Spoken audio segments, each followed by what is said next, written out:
भौजिया के छोटा की बहिनिया लागे मीठा पानी रे लागे मीठा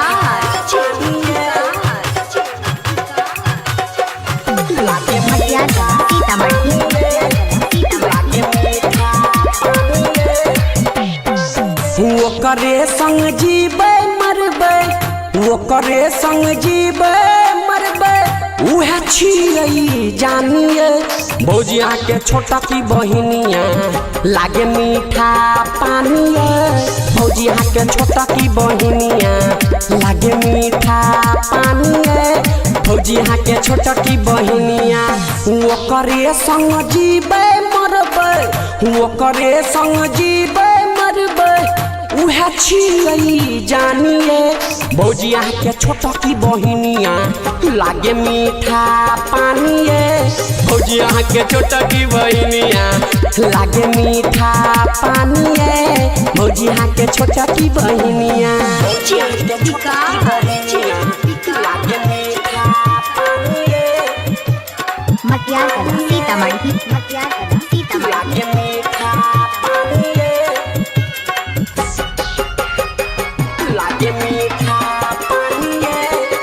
लागे मीठा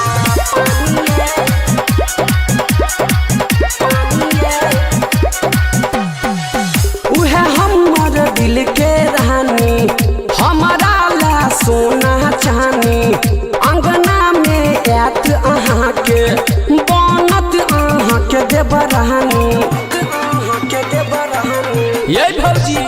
उहे छियै दिल के रानी हमारा ला सोना चानी अंगना में आत अहाँ के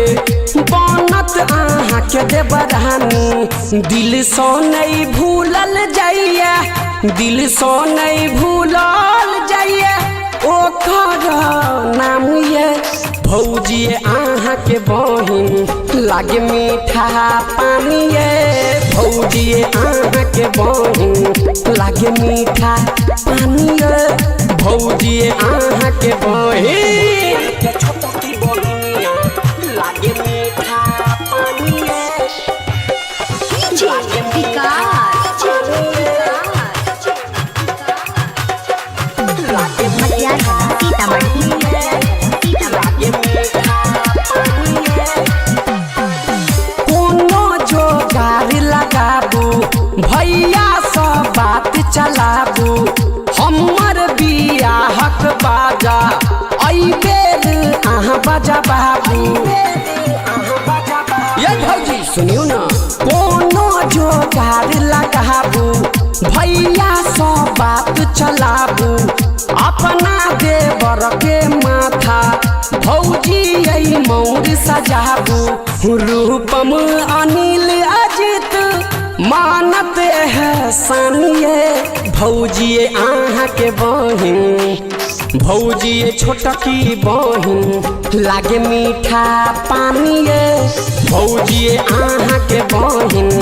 लागे मीठा पानी भौजी अहाँ के बहिन।